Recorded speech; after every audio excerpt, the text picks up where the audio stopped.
What's going on, everybody, and welcome back to another video. And if you're new to the channel, thanks for stopping by. I hope you enjoy. Today, I'm bringing you a pretty interesting concept with an ADP would you rather. Now, to explain the video quickly, when you look at rankings, especially as I'm looking on Fantasy Pros, they will group players together. You'll have, a run of 3 receivers in a row that go back to back to back.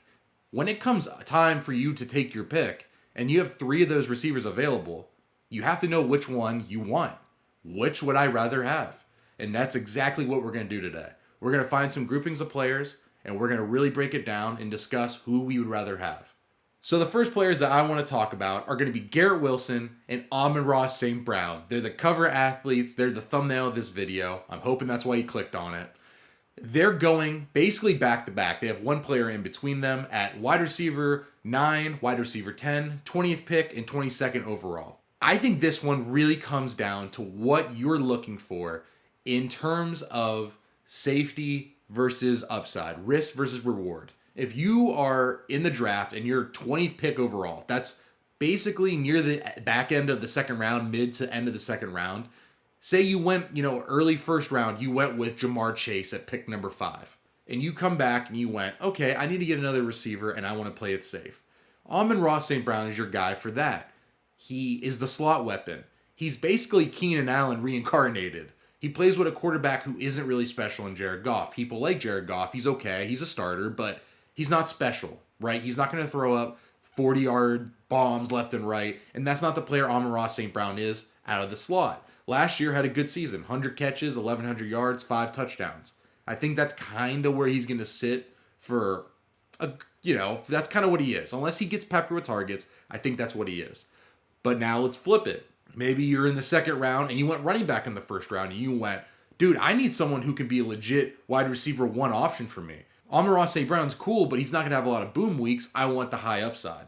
That's Garrett Wilson to a T. Last year, 83 catches, over 1,100 yards, 4 touchdowns. With Zach Wilson, Joe Flacco, and Mike White as his quarterback, the kid has skills. The kid could be legit good. With Aaron Rodgers in here now, you know what happens when you're the receiver 1 for Aaron Rodgers-led offense. It really hasn't failed anybody ever. It's always been great. If Aaron Rodgers isn't washed, I think Garrett Wilson coming in on a sophomore season after already balling out as a rookie could be really, really special for fantasy and have true top 5 upside if he hits. So I think it comes down to that. If you think you're going to hit with Garrett Wilson and you want the upside, go for it. But if you come around and you go, dude, I can't mess around with the Aaron Rodgers game. I just don't want to deal with it. I want to play it safe. You go Amon-Ra St. Brown. The next set of players that I want to talk about are a threesome of receiver that are going back to back to back. Picks 27, 28, 29 overall. Wide receivers 12, 13, and 14. It's Chris Olave, T. Higgins, and Devontae Smith. These guys all have one thing in common, in that last year, they're number 2 receivers. But coming into this year, one of those guys is going to be the number 1 receiver for his team, and that's Chris Olave. And I think that is what, just quickly, is going to stand him above the rest. I like T. Higgins as a player, really talented. But in 3 years, T. Higgins has put up, I have it right here, 67 catches, 74, 74. His target numbers have been 108, 110, and 109.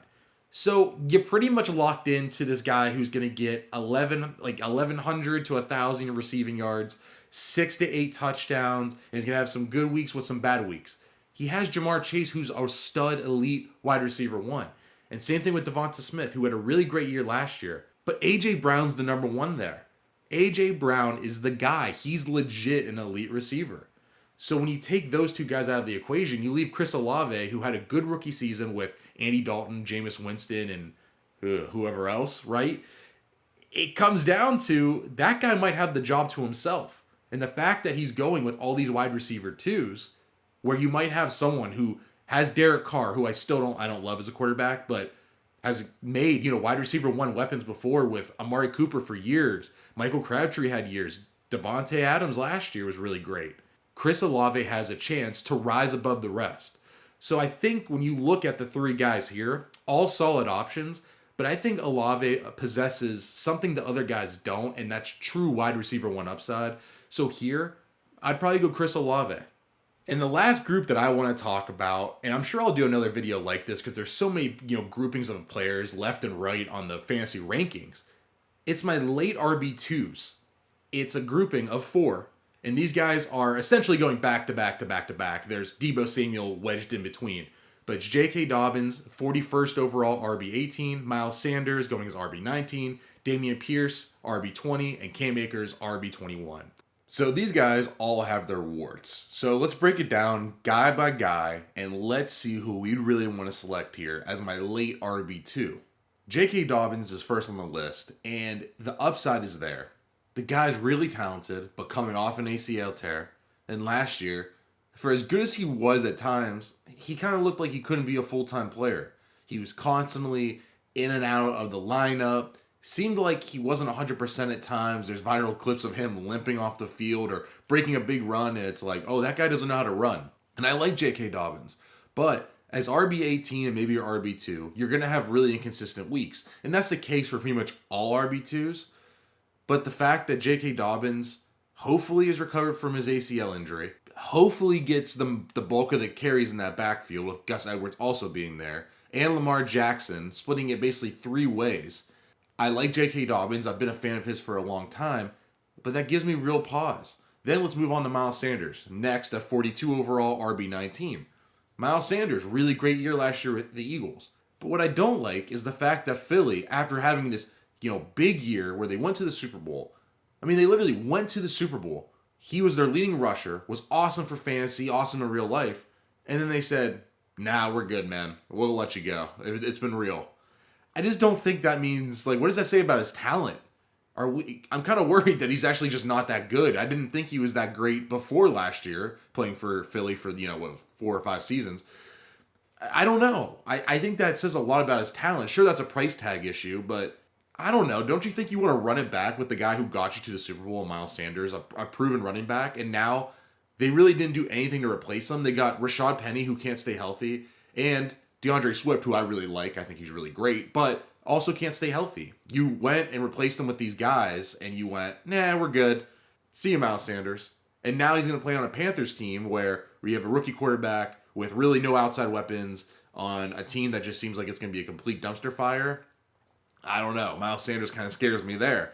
Then we get to pick 44 overall, RB20 in Dameon Pierce, who I love. If you have been on the channel before, you probably saw the video I posted a few weeks ago saying how much I love Dameon Pierce. Dameon Pierce to me is a legit good player for the Texans where I go, hey, they didn't do anything to replace him. They brought in Devin Singletary, who doesn't scare me. They didn't draft anybody significant. They brought in a new quarterback. Situation's probably going to be rough as well, just because it's going to be, because it's the Texans. But last year, I saw him rush for almost 1,000 yards, averaging, about 4.3 yards a carry on a really bad team. But the job's his. He could catch the ball. He had, he's top 5 in broken tackles on the season. I just think he's a really good player. People don't give him the credit. And I think with him being getting the bulk of the carries, if he plays all the games, where I think last year he only played 13 to 14 games, if he could play most of the games this year, he's going to be well over 1,000 yards and score some touchdowns. So I feel pretty good about Dameon Pierce. And then the last guy, Cam Akers, I just think I'm good. I hate being the guy that goes, I'm out. I'm good. But Cam Akers coming off the Achilles tear, which I thought he actually looked good last year. Played for Jacksonville. They trade him. He just got cut by New England this year in preseason. Not even in minicamp, we're not even really in the preseason yet, and he already got cut. Especially for the New England, who needs a running back, who needs a backup. So Cam Akers, to me, coming off that torn Achilles, I'm good. I just don't even want to mess with it. The Rams offense seems kind of like a dumpster fire. I'm good. So if I had to pick one guy from this list, it'd probably be Dameon Pierce.